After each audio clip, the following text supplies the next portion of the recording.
watching live footage from Wenchang in Hainan province. China will soon send a cargo ship loaded with supplies to its Tiangong space station. The launch of Tenjou-6 will be the first space flight since China's space station entered into the application, as well as the rocket, and the launch is now counting down to its final phase. Tell us how things are going there. Well, yes, Mom, here at the launch site, everyone is counting down and looking forward to the lift-off just a few minutes from now, because this is the first launch mission for China's Tiangong space station after it went into the operation phase, and it will send a large amount of supplies, like you said, larger than ever, to the space station, to the taikonauts, and to the experimental modules. And their total weight, according to the official figure, is about 5.8 tons, covering life supplies, propellants, and experimental devices and samples. So it covers the mission, like the expert we interviewed said, a transitioning mission linking to the future. Now, what do we see here? Right behind me is a launch pad with the 7th Long March 7 carrier rocket. It carries the 6th Tianzhou cargo ship, the biggest ever cargo ship built by China's aerospace industry. The launch sequence is proceeding, and although the weather in recent days are not good, it is changing for good, and there has been the constant thunderstorms before today. And based on our experience just a year ago when the Tianzhou-4 cargo ship was launched from here, the both weather conditions are quite similar. So after the completion of the refueling process in the last rehearsal yesterday morning, the staff here are quite confident. Now the launch control sequence is initiated. We're counting down to the lift-off, and we send the best wishes to this mission. Back to you, Mamang. And certainly we do hope the weather will hold. It looks now like all systems go. Thank you so much, our Zheng Yibing, for us from the launch pad. In the meantime, CGTN's Zheng Chunying tells us more about some details on the Tianzhou-6 cargo spacecraft. The Tenjou-6 cargo ship is actually the most capable space cargo ship currently in service. And let me walk you through some of the key figures here. Weighing 13.5 tons in total, the Tenjou-6 will be the first cargo craft of its series to boost its loading capacity from 6.9 tons to 7.4 tons. It'll carry 700 kilograms of propellant for the CSS. And the cargo spacecraft consists of two parts. The larger cargo module has a storage capacity of 20% bigger than the previous Tianzhou-5, and it will also carry more than 700 kilograms of materials for scientific experiment on board the space station. And the Tianzhou-6 cargo ship also contains some daily necessities for the astronauts. There's about 70 kilograms of fresh fruit to be delivered, and roughly twice the weight of that carried by the Tianzhou-5 craft. That's my colleague Zheng Chunying for us there. And now here in our studio is Professor Yang Yuguang. He is Vice Chair of the Space Transportation Committee of the International Astronautical Federation. Always great to have you with us, Professor, on our program. So we're just minutes away from blast-off, and all things, final preparations are complete, just waiting for that big moment. Help us understand the significance of this launch mission. This is really a very important mission for the operation phase, as Yibing and Ting has already mentioned. You know, that's during the technology demonstration phase and during the construction phase, we do have some uncertainty in the design and also in some of the very special cases in outer space. So we remain some resources to the platform or the bus, the spacecraft bus itself. Today, you can see, as Yibing and Trin has already mentioned, the proportion of the payload has already increased from 6.9 tons to 7.4 tons. So this is a really great challenge for technicians. You see that the mission profile is very complex, from the ground to the outer space, and then orbit maneuver to the space station, and then docking. So this is really complex, and to increase the payload, it is very meaningful, but also raise some technology risky for the mission itself. Right, 2 minutes, less than 2 minutes now from ignition. So you mentioned this 20% increase in payload. What does that mean in China's future missions? It means that it can have more resources remain for the scientific research instruments, and also you see that the capacity is the capability is also increased. So there are more proportion of payload, including those not only for the daily life and also for the scientific research. So it brings more chances for China and other countries. And now our space scientists there are keeping a close eye on the weather in that area because there has been frequent showers, as Yibing just mentioned. Things were getting windy. Will that hamper our launch mission? That's important factor for the launch. You see that the wind is much stronger in Wenchang satellite launch rather comparing with Jiutian satellite launch. So we must 1 minute countdown. He might 1 minute and counting. So at this moment, you can see from the video of the launch pad and the white vapor has almost disappeared. It means that the fielding procedure has already ended. You see from this figure, the launch vehicle is using the propellant for the cryogenic propulsion system. 40 seconds countdown. Exactly. So this mission is expected to resupply the Tiangong space station, and it will be the first such mission after it was completed last November. Less than 30 seconds. You can see all the rotational platforms have already been withdrawn And from scientists the vehicle. there are really holding their breaths for the blast off. But the lift Now 10 seconds countdown. 7、6、5、4、3、2、1、点火！ Ignition. 3、 Blast off. 6 engines, 6 100 engines ignite at the same moment. 4 on the boosters with 1 engine each, and then 2 engines in the core stage. And at this moment, the first critical action will be the pitch over, which means that it changes direction from going upward to the east, southeast direction. So when can we expect this Tianzhou mission, the spacecraft, to be docked with our space station? That depends on the plan, the mission of the profile. Usually, during the last Tenjo mission, we make a world record about 3 more hours from the liftoff to the docking. Maybe several hours. It depends on the design of the mission itself. And at this moment, you can see the video from the camera mounted on the fuselage of the vehicle itself. And you can see the 2 boosters. And it looks like a bit cloudy in that area, and this Not very heavy. You can still see the flame of the first stage. gradually fading away from our side, farther away. Yeah. And also, from the video cameras in the ground stations, we can monitor the trajectory of the vehicle itself. And also we have readers to monitor the trajectory. And we also have the sensors on board the vehicle itself. Now you can see the video that at the edge of the camera mounted from the fuselage of the vehicle. And you can see the 2 boosters and the flame of the rocket engines. Give us different angles and different perspectives to see this mission up close. And the next critical step will be the separation of the 4 boosters. We can see that soon, about less than 3 minutes. Right. And this moment reminds us of the Tenjo-5 mission, and that you mentioned to me just now, that it made records in being the fastest mission to be connected with the Tiangong. Yeah. And you can see the flame, the shape of the flame has already changed because it's already almost in a vacuum condition. Right. Because Isn't the that amazing next to see how the flames and how the color of it yeah, exactly. changes as they go up higher? So it uses kerosene and liquid oxygen as the propellant. You can see the flame is a bit blue color. So again, what is on board this Tianzhou-6 mission? We mentioned there's going to be fuel, a lot of food. What are some of the other supplies? As I mentioned, the scientific research instruments and also some backup parts for the life support system of our Tiangong space station, and also some parts maybe for the spacesuits. You know that for each time we conducted an EVA. Oh, you can see that the boosters are already separated. Right, separation Great. space. So the next step will be the separation of the first stage. So the rocket boosters are now being released, and they've detached from the main body of the rocket. Great. The first stage also separated. Right. Okay. You can see that the second stage has already ignited very normally. Right.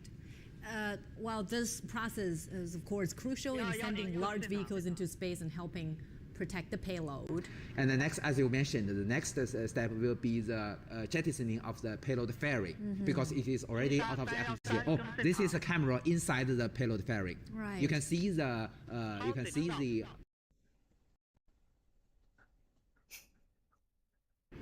Great. Now the fairing is separating. That is it. Jettisoned. And then there will come the first stage separation.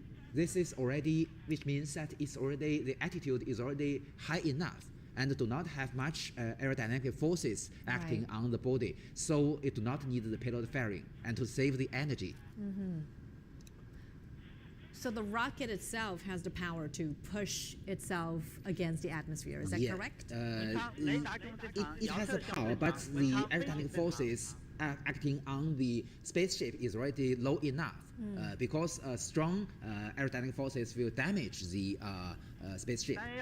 So as we watch very closely on this launch mission, the 3 taikonauts on board the Tiangong space station, they are also anticipating new supplies because we understand that this mission will resupply them with the final weeks of their mission on board the Tiangong space station. Probably they've been up there for 5 months already.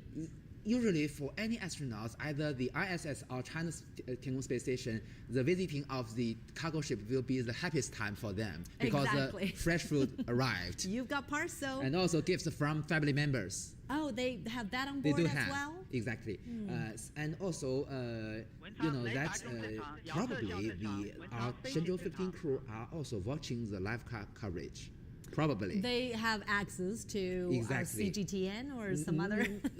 Actually speaking, the flight center. Flight center. Yeah. You know that we have the Tianlian data relay satellite. It has very high speed and can transmitting the videos from the ground to the station. So they not only watching the live coverage of the rocket launch, but also you know that during the Winter Olympic Games and during the Olympic Games, they can also watch the all kinds of matches. Sure. What are some of the preparations that they are making to welcome their new supplies and to welcome the Shenzhou-6 to dock with the Tiangong? It's really complex. You see that for the docking, even the docking technology is already very practical, but still a very risky operation. So the attitude, the orbit of the Tiangong space station must in the right position. And moreover, you see that you know that the Tianzhou cargo ship needs several orbit maneuvers and all conducted automatically. So we must monitor its status, and finally we have the final approach. Must be well monitored by not only those on the ground, our ground staff, and also monitored by the Tiangong space station. We also have the sensors to measure the relative distance, the relative angle, and also relative attitude of each vehicle. As we speak now, Professor, help us understand where this rocket is. What's the altitude at this moment? This moment is flying above the Pacific Ocean. Actually speaking, maybe to the east of the Philippines, I believe. And at this moment, it's already, you know, that's several minutes already passed. It's already high enough, already much higher than 100 kilometers. So I believe it's already near to close its 2 fixed engines. You see there are 4 engines on the second stage. You can see 2 of them from the left screen, from the camera. And 2 fixed engines will be shut down first, and then the other 2 vernier engines. Yeah. Well, if you've just joined us, this is our special coverage, live coverage of the launch of China's latest Tianzhou-6 mission. This is a cargo spacecraft. It will resupply astronauts with their fuel, food, and everyday necessities on board the Tiangong space station. And this is the first such mission to take place since China's Tiangong space station was completed last November. As I mentioned, on the second stage, we have 4 rocket engines called YF-115. Each has a thrust about 18 tons, and the 2 of them on the opposite direction will be shut down first to decrease the thrust. And with a smaller thrust, the accuracy will increase. So that is the reason we use this operation. And then the 2 vernier engines will finally adjust its trajectory to make it accurate enough. One highlight of this mission is the increased payload. We mentioned there's a 20% increase, but where does that increase come from? For example, is the spacecraft itself larger than No. its predecessor, or how do you No. allocate space? As Chen Ying has already mentioned, the total mass is still 13.5 tons, metric tons. So the total mass has not changed. The increase of the payload comes from the decrease of the platform itself. It's because it's become more and more practical, we can remain less resources to the platform itself. So more resources will remain for the payload. So that is the reason why we can have this the highest ratio or the highest proportion of payload, effective payload among all cargo ships of human being. Okay.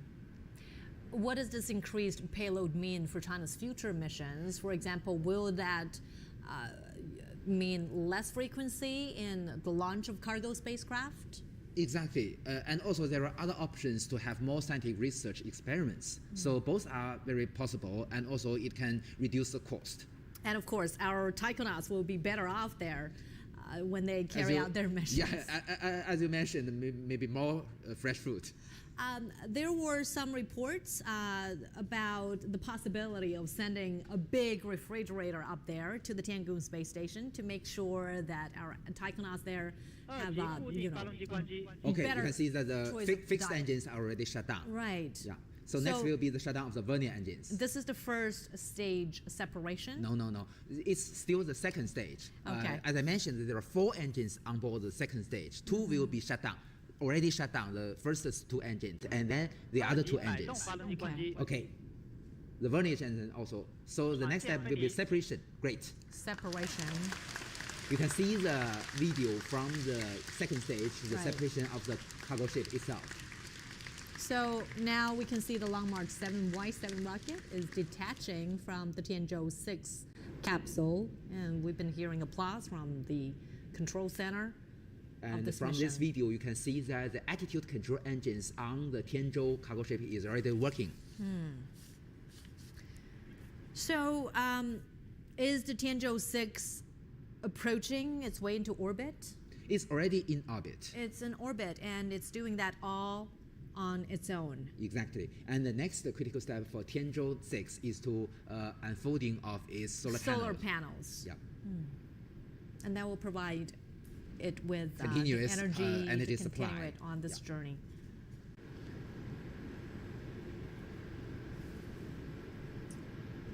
And after this launch procedure, the Tianzhou-6 will conduct several orbital maneuvers to change its orbit and adjust its relative position with Tiangong space station. Right. And finally, it will close to less than 50 kilometers, and then an autonomous final approaching and also conducting the docking.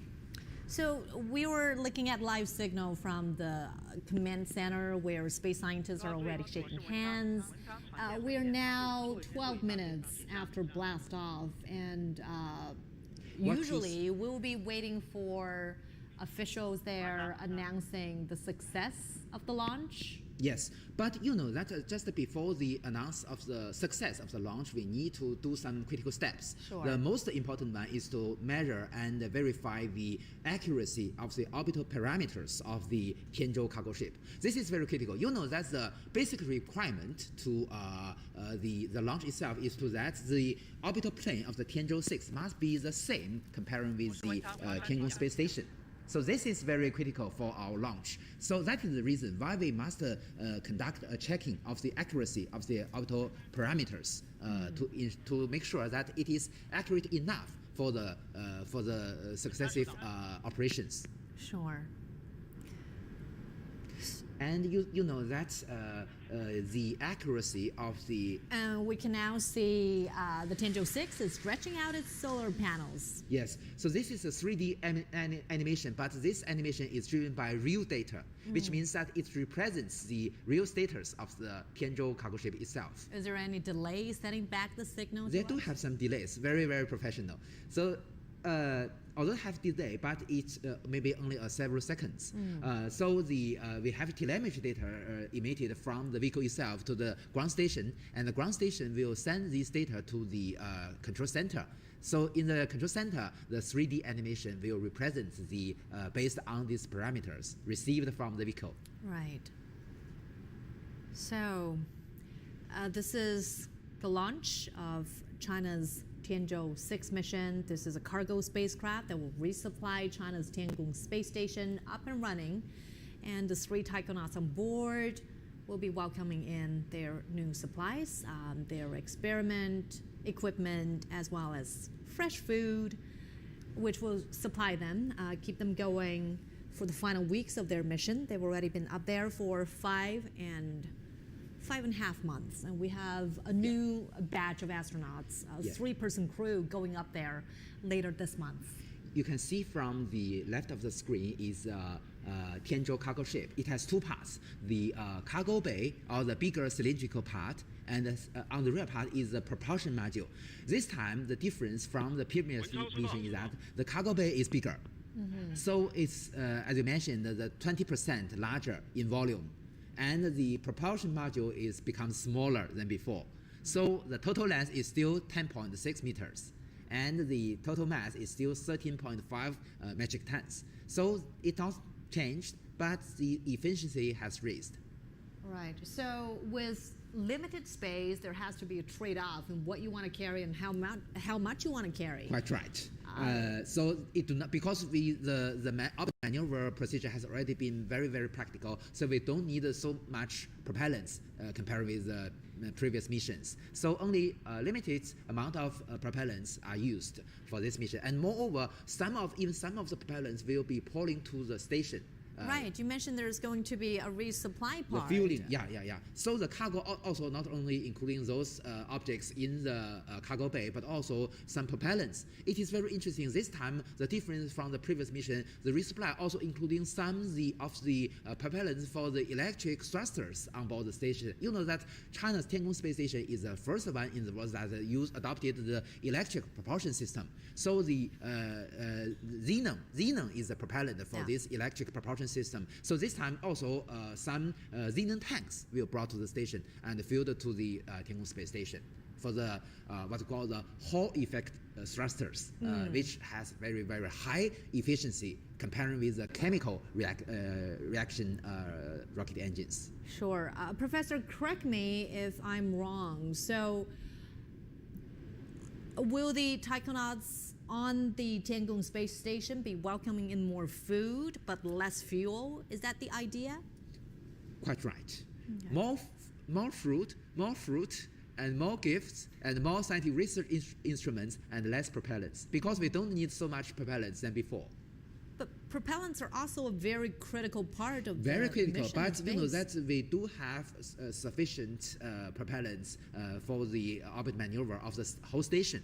But according to the experience we got during the first 2 years of operation, we've already can ensure we don't need so much propellants. So the the propellant tanks has already been smaller than before, and also the total length of the propulsion module is smaller than before. So that is the reason why we can have more effective payload. So experiences tell us that this mission is less energy consuming than what we had anticipated. Quite right. All right.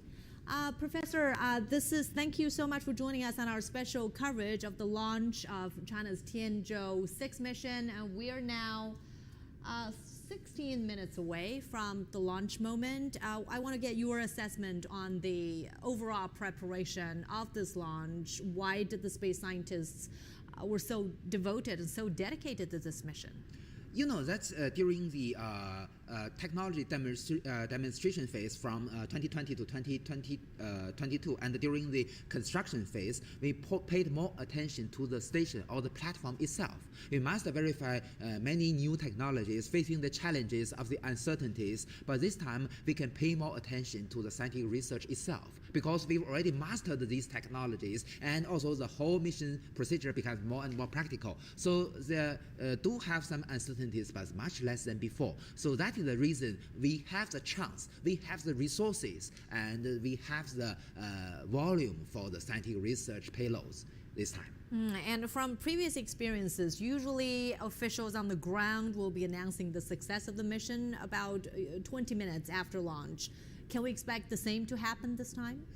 I don't think this is 100% necessary. You see, as I mentioned, we need to measure the accuracy of the orbital parameters of the Tianzhou cargo ship. We have the ground stations, we also have the Tianlian data relay satellite, and we also have the Beidou navigation satellite constellation. But we do need the receiving the data emitted from the telemetry system of the Tianzhou cargo ship, and then combine all these data to get the final result and get the conclusion whether the accuracy is good enough. Only under these circumstances we can announce that it is a successful launch. Then to follow up on that question, Professor, what could go wrong before officials announce the success of the mission? We have the example from the United States. You see that during the maiden flight of the Starliner spaceship, because you know it missed the chance to conduct our orbit maneuver, and because of this, it lost the chance to dock with the International Space Station because it needs a very strict requirement for the orbital parameters.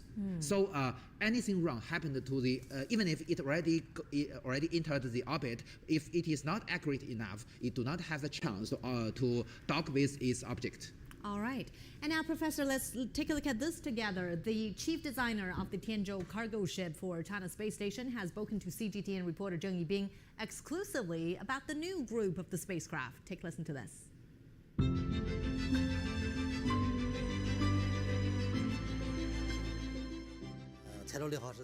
Tenjou-6 is the first spacecraft for China's space station during the station's application development stage. It's a very important transition, requiring no mistakes. It is also the first in the modified group of Tianzhou cargo ships, codenamed from 6 to 11. There are two eminent features for them. First, its sealed cabin has larger space and carrying capacity. Second, its operation platform has been optimized for low cost and higher reliability. Its previous cargo model was 5.5 metric tons, and now it's 6.7, an increase of 1.2 tons, an equivalence of 20% capacity. That's a big improvement based on the interior design without changing its appearance. So as to this mission, what kind of the payloads the Tianzhou-6 cargo ship would carry, and what are these main targets? There are no big differences in cargo categories. There are still three. One is materials to support the lives and work of the taikonauts.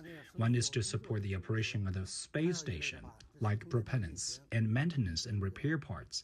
And one is experimental devices, but their proportions have obvious changes.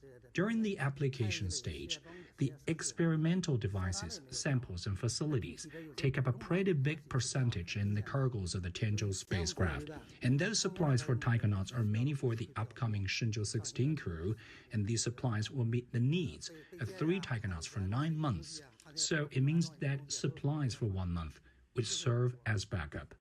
From Tianzhou-1 to Tianzhou-6 and beyond, can you share with us your feeling about the development of the cargo ships?